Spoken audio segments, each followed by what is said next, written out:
Hello everyone, welcome to IGNOU student zone. आज की इस वीडियो में मैं आपको कॉन्सेप्ट ऑफ ऑर्गेनाइजेशन और इंपॉर्टेंस ऑफ ऑर्गेनाइजेशन बताने वाली हूँ, तो वीडियो को पूरा ज़रूर देखें। अगर आप इस चैनल पे पहली बार आ रहे हैं तो इसे सब्सक्राइब कर लीजिए और साथ ही साथ बेल आइकन को प्रेस कीजिए, जिससे मेरे आने वाले सभी वीडियोज़ के बारे में आपको जानकारी मिल सके। तो चलिए वीडियो स्टार्ट करते हैं।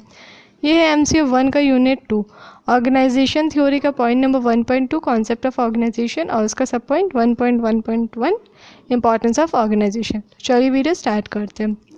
Concept of organization.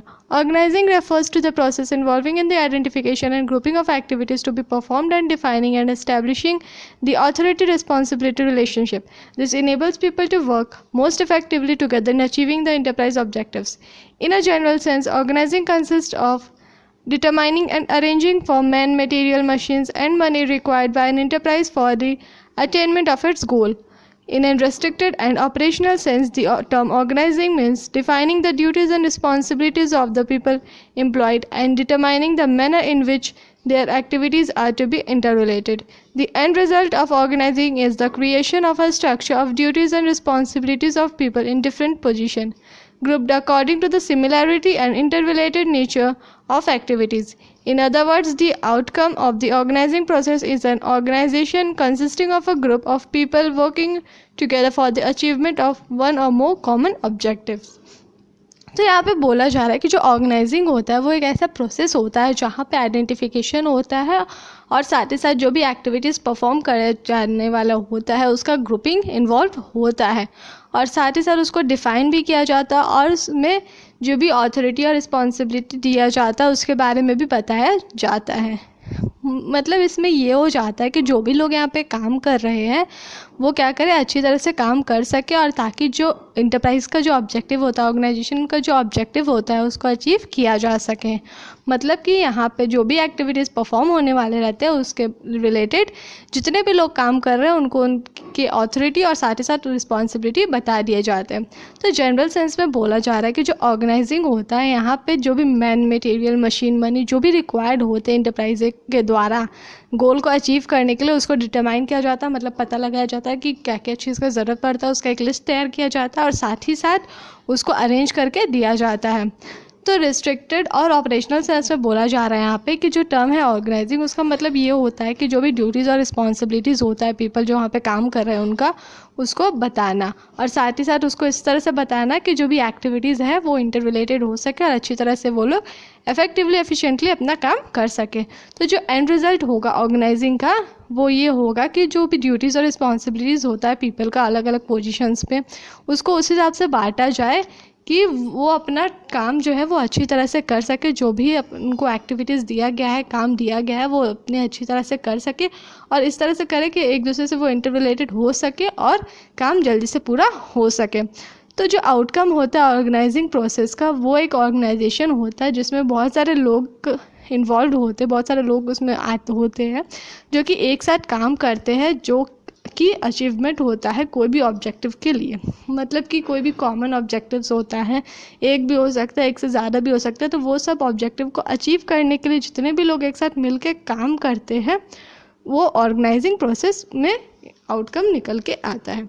मतलब कि जो भी काम ये लोग कर रहे हैं उसका जो आउटकम निकलता है, जो रिज़ल्ट निकलता है वही ऑर्गेनाइजिंग प्रोसेस का आउटकम हो जाता है और वही ऑर्गेनाइजिंग का रियल मीनिंग यहाँ पे निकलता है कि उस अच्छी तरह से उसे ऑर्गेनाइज किया गया ताकि जो ऑब्जेक्टिव है वो फुलफिल अच्छी तरह से हो गया। Robbins has defined organization as a consciously coordinated social entity with a relatively identifiable boundary that functions on a relatively continuous basis to achieve a common goal or set of goals. Thus, it can be concluded that an organization is an economic and social entity in which a number of persons perform tasks to achieve a predetermined goal. This helps them to accomplish the personal goals like socio-economic satisfaction, which they cannot achieve alone.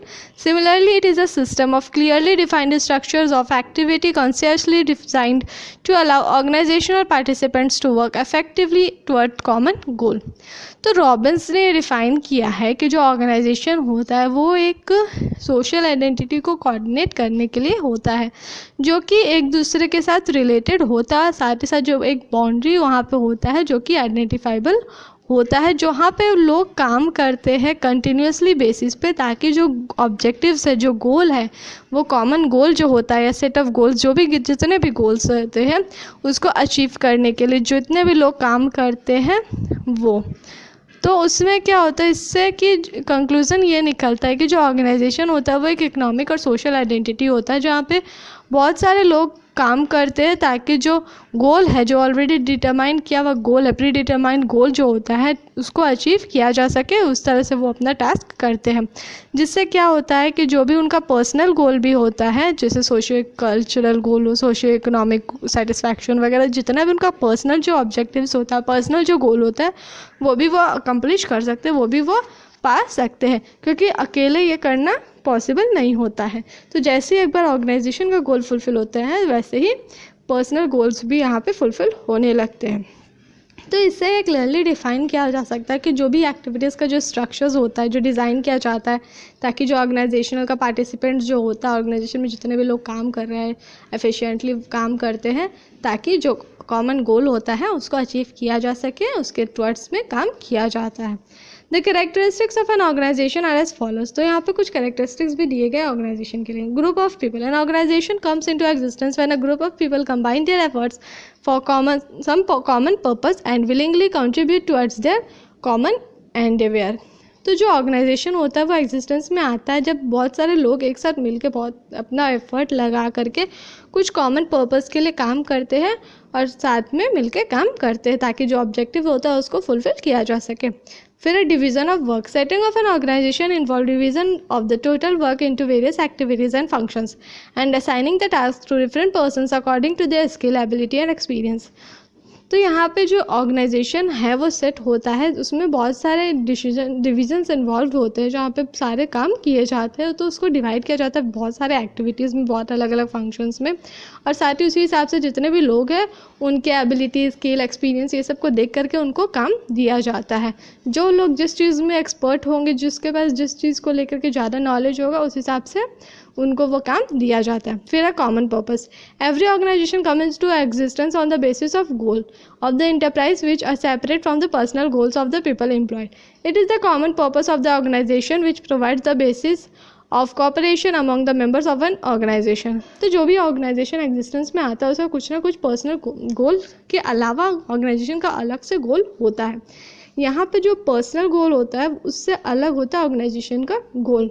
तो वो जो organisation का जो गोल होता है ना वो common purpose होता है, जिसके थ्रू क्या होता है कि जितने भी मेंबर्स होते हैं ऑर्गेनाइजेशन के वो कोऑपरेट करते हैं ताकि जो ऑर्गेनाइजेशन का गोल है उसको फुलफ़िल किया जा सके। उसके बाद ही उनका जो पर्सनल गोल होगा वो फुलफ़िल हो पाएगा, वो अचीव हो पाएगा।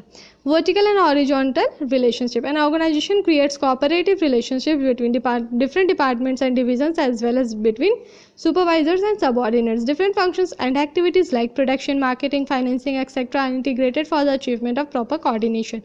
The duties and responsibility of superiors and subordinates in each department or division are also unified so as to serve the purpose of their joint efforts. तो जो ऑर्गेनाइजेशन होता है वो कोऑपरेटिव रिलेशनशिप इस्टेब्लिश करता है जितने भी डिपार्टमेंट्स होते हैं, जितने भी डिविजन्स होते हैं उन लोगों के बीच में, साथ ही साथ जो सुपीरियर्स और सबऑर्डिनेट्स होते हैं उनके बीच में भी रिलेशनशिप इस्टेब्लिश करता है। तो जो भी अलग अलग फंक्शंस होता है, जो भी एक्टिविटीज़ होता है, जैसे प्रोडक्शन, मार्केटिंग, फाइनेंशिंग, जितने भी अदर एक्टिविटीज़ होते हैं जिसमें भी लोगों का इन्वॉल्वमेंट होता है, तो उसमें क्या होता है वो लोगों के बीच में भी अच्छी तरह से कोऑर्डिनेशन होता है।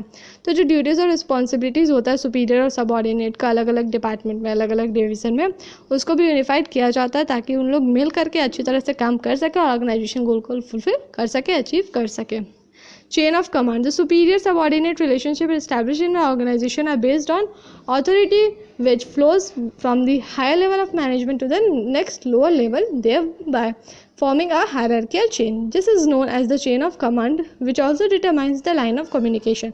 तो जो superior subordinate relationship होता है वो establish करता है ऑर्गेनाइजेशन में, वो बेस्ड होता है ऑथोरिटी में, जो कि मतलब हाई लेवल से लेकर के धीरे धीरे करके लोअर लेवल तक पहुँचता है। Means high level, middle level, low level, ऐसे करके जो ऑथोरिटी फ्लो होता है उसमें।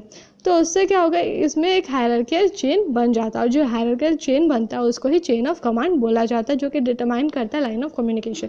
मतलब यहाँ पे शॉर्ट में ये समझ लीजिए कि जो हाँ टॉप लेवल के मैनेजर होते हैं या टॉप लेवल मैनेजमेंट जो होते हैं, हाई लेवल के जो होते हैं, उनके पास सबसे ज़्यादा पावर होता है, तो वो धीरे धीरे करके अपना थोड़ा पावर देते हैं मिडिल को, फिर मिडिल वाले जो होते हैं उनको जो पावर दिया जाता है उनको अपना पावर में से थोड़ा सा पावर वो देते हैं लोअर को, तो वैसे करके फिर जो लोअर होते हैं वो वर्कर्स को देते हैं, मतलब ऐसे करके थोड़ा थोड़ा पावर वो करके देता है। तो ये इसमें क्या होता है कि हायरार्किकल चेन बन जाता है पावर्स को लेकर, अथॉरिटी को लेकर के, और यही चेन को चेन ऑफ कमांड बोला जाता है, जो कि लाइन ऑफ कम्युनिकेशन को डिटरमाइन करता है। फिर dynamics of organization, besides the structural relationship among people which are based on their activities and functions, there exist an organizing interactions based on sentiments, attitudes and behavior of individual and groups. These aspects of relationship provide a dynamic element to the organizational functioning. They are subject to change from time to time. तो structural relationship के अलावा जो होता है लोगों के बीच में एक जो भी एक्टिविटीज़ में वो बेस्ड है या जो भी फंक्शंस में बेस्ड है, वहाँ पे एक ऑर्गेनाइजिंग इंट्रैक्शंस भी होता है, जो कि सेंटिमेंट्स, एटीट्यूड, बिहेवियर जो होता है जो भी इंडिविजुअल्स या ग्रुप का होता है। तो इस एस्पेक्ट्स में जो रिलेशनशिप होता है उसमें डायनेमिक एलिमेंट प्रोवाइड किया जाता है ऑर्गेनाइजेशन के फंक्शनिंग के लिए, जो कि समय समय के साथ बदलते रहता है। मतलब यहाँ पे ऑर्गेनाइजेशन का गोल अचीव करने के साथ ही वो लोग अपना उनका खुद का भी एटीट्यूड होता है, खुद भी सेंटिमेंट होता है, वो कुछ और भी चाहते हैं, तो वो सब चीज़ों के लिए भी एक रिलेशनशिप होना, अच्छा इस्टेब्लिश करना बहुत ही ज़्यादा ज़रूरी होता है। अब importance of organization. Sound organization contributes greatly to the continuity and success of the enterprise. Its importance can be discussed below. Facilitates administration. Sound organization facilitates management to relate resource flows continually to overall objective. It provides an appropriate platform from where management can perform the functions of planning, direction, coordination, motivation and control. तो sound organisation facilities के जो management होते हैं वो क्या करते हैं, जितने भी रिसोर्सेज का जो फ्लो होता है उसमें क्या करते हैं वो कंटिन्यूसली वो करते रहते हैं, ताकि जो ऑब्जेक्टिव्स है ओवरऑल ऑब्जेक्टिव्स है उसके लिए। तो इसमें क्या होता है कि वो अप्रोप्रिएट प्लेटफॉर्म प्रोवाइड करते हैं जहाँ से मैनेजमेंट जो है वो अपना फंक्शंस को परफॉर्म कर सके, जैसे कि planning, direction, controlling, coordination, motivation, जितने भी फंक्शंस होते हैं मैनेजमेंट के वो अच्छी तरह से परफॉर्म हो सके, उसके लिए वो एडमिनिस्ट्रेशन अच्छी तरह से बना के रखते हैं। फिर facilitates growth and diversification. It helps in organizational elaboration. Growth and diversification of activities is facilitated by clear division of work, proper delegation of authority, etc. As an organization expands to a reasonable proportion, the functional type can be replaced by a more flexible, decentralized organization. तो यहाँ पे क्या होता है कि organisation का elaboration में मदद मिलता है. तो जो ग्रोथ और डाइवर्सिफिकेशन होता है, जो भी एक्टिविटीज़ का वो जो फैसिलिटेट करता है, वहाँ पे क्या होता है क्लियर डिवीज़न होता है वर्क का, और साथ ही साथ प्रॉपर डेलीगेशन सब होता है अथॉरिटी को लेकर के. तो जैसे ही एक बार ऑर्गेनाइजेशन जो है वो एक्सपेंड करता है अपने रिजनेबल प्रोपोर्शन में, तो जो फंक्शंस होते हैं उसको रिप्लेस किया जाता है फ्लैक्सिबल डिसेंट्रलाइज ऑर्गेनाइजेशन के थ्रू. फिर permits optimum use of resources. Sound organization permits optimum use of technical and human resources. The organization can incorporate the latest technological improvements like computer, electronic, data processing machines. It permits optimum use of human efforts through specialization. It also develops people by creating appropriate training and promotion opportunities. This organization gives a company the greatest possible strength for meeting predicted needs, changing conditions. तो sound organisation के लिए क्या होता है कि जो भी technical और ह्यूमन रिसोर्सेज होते हैं उसका ऑप्टिमम यूज़ होना चाहिए, मीन्स अच्छी तरह से उसका यूज़ होना चाहिए. तो जो ऑर्गेनाइजेशन होते हैं वो इनकॉर्पोरेट करते हैं जो भी लेटेस्ट टेक्नोलॉजी में चेंजेस आते हैं, जो भी इनोवेटिव चेंजेस आते हैं उसको लेकर के इम्प्रूवमेंट करते हैं, जैसे कि कंप्यूटर में इलेक्ट्रॉनिक डाटा प्रोसेसिंग मशीन्स वगैरह, जो भी नया नया टेक्नोलॉजी आ रहा है, नया नया मशीन्स आ रहा है, वो सब चीज़ों में वो चेंजेस करते रहते हैं. तो इससे क्या होता है कि जो भी ह्यूमन रिसोर्स जो होता है, ह्यूमन का जो एफर्ट्स वो जो लगाते हैं, तो उसको क्या कर सके वो अच्छी तरह से उसका यूज़ कर सके, स्पेशलाइज्ड कर सके, स्पेशलाइजेशन के साथ वो अपना काम कर सके. और साथ ही साथ जो पीपल वहाँ पे काम कर रहे हैं उसको एक अप्रोप्रिएट ट्रेनिंग और प्रमोशन अपॉर्चुनिटीज़ भी देना, ताकि वो और ज़्यादा नया नया जो टेक्नोलॉजीज़ आ रहा है, नया नया जो इनोवेशंस हो रहा है अलग अलग चीज़ों को लेकर के, उसके बारे में भी उनको अच्छी तरह से मालूम हो सके, अच्छी तरह से नॉलेज हो सके, और वो और अच्छे से अपना काम कर सके. तो इसलिए क्या होता है जो ऑर्गेनाइजेशन होता है वो कंपनी को एक स्ट्रेंथ देता है, जितना हो सके उतना स्ट्रेंथ देता है, ताकि जो चेंजिंग कंडीशंस हो रहे, चेंजिंग इन्वायरमेंट हो रहे हैं, उसके अकॉर्डिंग वो अपने आप को ढाल सके, अपने अकॉर्डिंग कर सके. फिर है stimulate creativity. Specialization provides individual with well defined duties, clear lines of authority and responsibility. Sound organization structure enables manager to turn over routine and repetitive jobs to supporting positions and concentrate on important issues where they can exploit their potential better. Thus it encourages the creativity of the people. तो जो specialisation होता है वो जितने भी individuals होते हैं उनको अपना जो उनका ड्यूटी दिया जाता है, जो अथॉरिटी और रिस्पॉन्सिबिलिटी होता है, उसके बारे में क्लियरली उनको बता दिया जाता है कि उनको क्या काम करना है, कितना उनको अथॉरिटी दिया जाता है, कैसे करना है, उसके बारे में उनको सारा इन्फॉर्मेशन दे दिया जाता है। तो जो साउंड ऑर्गेनाइजेशन स्ट्रक्चर होता है उसमें ये बताया जाता है कि जो मैनेजर्स होता है वो अपने रूटीन को टर्न ओवर कर सकते हैं, और साथ ही साथ जो रिपीटेटिव जॉब्स होते हैं जिसमें सपोर्टिंग पोजीशंस रिक्वायरमेंट होता है, और साथ ही साथ जो भी इंपॉर्टेंट इश्यूज़ होते हैं उस पर कॉन्सेंट्रेट किया जाता है, ताकि आगे जा कर के जो इश्यूज़ अभी फेस वो लोग कर रहे हैं आगे जा कर के उनको वो फेस ना करना पड़े और वो अच्छी तरह से अपना काम स्मूथली कर सकें। तो इससे क्या होता है कि वो इंकरेज करता है लोगों के क्रिएटिविटी को, जो भी लोग वहाँ पे इन्वॉल्व होते हैं, ह्यूमन रिसोर्स जो इन्वॉल्व होते हैं उसके क्रिएटिविटी को। Encourages humanistic approach. People can work in team and not like robots or machines. Organization provide job rotation, job enlargement and enrichment. Jobs are designed to suit human needs and are made meaningful and interesting. Organization adopts efficient methods of selection, training, remuneration and promotion of employees. Proper delegation and decentralization, conducive working environment and democratic and participative leadership provide higher job satisfaction to the employees. It enhances the interaction among different levels of the management. Although we have discussed the importance of the organization, a sound organizational structure by itself does not guarantee success. According to Drucker, good organizational structure does not by itself produce good performance, just as a good constitution does not guarantee great precedents or good laws or a moral society. But a poor organizational structure makes good performance impossible, no matter how good the individuals may be. तो देखिए जो encourages जो humanistic approach है उसमें ये बोला गया है कि जो लोग वहाँ पे जो काम करते हैं वो कोई रोबोट नहीं है, ना ही मशीन है, वो लोग एक टीम की तरह काम करते हैं। तो जो ऑर्गेनाइजेशन होता है उनको अच्छी तरह से जॉब अपॉर्चुनिटी जो दिया हुआ है उनको क्या करना चाहिए, उनको रोटेशन कराना चाहिए, प्रमोशंस देना चाहिए, बोनस देना चाहिए, ताकि लोग जो वहाँ पे काम कर रहे हैं वो और ज़्यादा इंटरेस्ट के साथ काम कर सके और ज़्यादा वो मेहनत कर सके, ताकि ऑर्गेनाइजेशन का जो गोल होता है वो ज़्यादा आसानी से अच्छी तरह से अचीव हो सके। तो जॉब जो उनको डिज़ाइन किया जाता है उनके नीड्स के हिसाब से उनको दिया जाना चाहिए।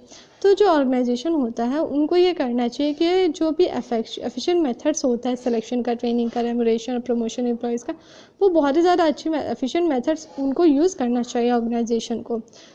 और साथ ही साथ प्रॉपर डेलीगेशन और डिसेंट्रलाइजेशन होना चाहिए, ताकि जो भी लोग वहाँ पे काम कर रहे हैं उनको अच्छी तरह से अच्छा इन्वायरमेंट मिल सके, मतलब वो भी कोई जो लीडरशिप होता है उसमें पार्टिसिपेट कर सके, अपना पॉइंट ऑफ व्यू रख सके, अपना जो भी वो चाहते हैं, जो वो अपना जो जिससे उनको सेटिस्फेक्शन मिल सके वो अपना पॉइंट ऑफ व्यू उस हिसाब से रख सके, और साथ ही साथ उनको ऐसा इन्वायरमेंट देना जिसमें वो सेटिस्फाइड हो अपने जॉब को लेकर के। क्योंकि अगर वो मान लीजिए उनको जो वो काम दे दिया जाए जिससे वो सेटिस्फाइड नहीं है तो वो अपना 100% नहीं दे पाएंगे उस काम के लिए। तो उनको उस हिसाब से काम देना चाहिए जिसमें वो अच्छी तरह से सेटिस्फाइड हो, अच्छी तरह से उनको इंटरेस्ट हो जिस चीज़ में।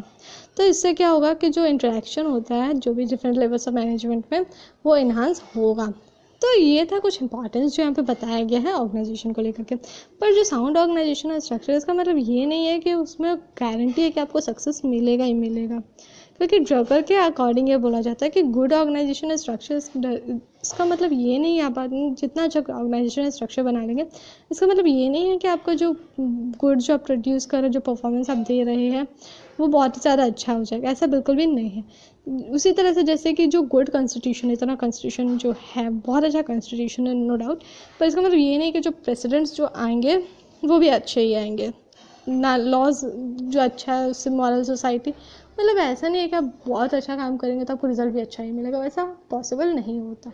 आप अपना बेस्ट दीजिए, कोशिश कीजिए कि अच्छा ही रिजल्ट मिल जाता है तो बहुत अच्छी बात है, पर पूरा 100% गारंटी यहाँ पे नहीं दिया जाता है।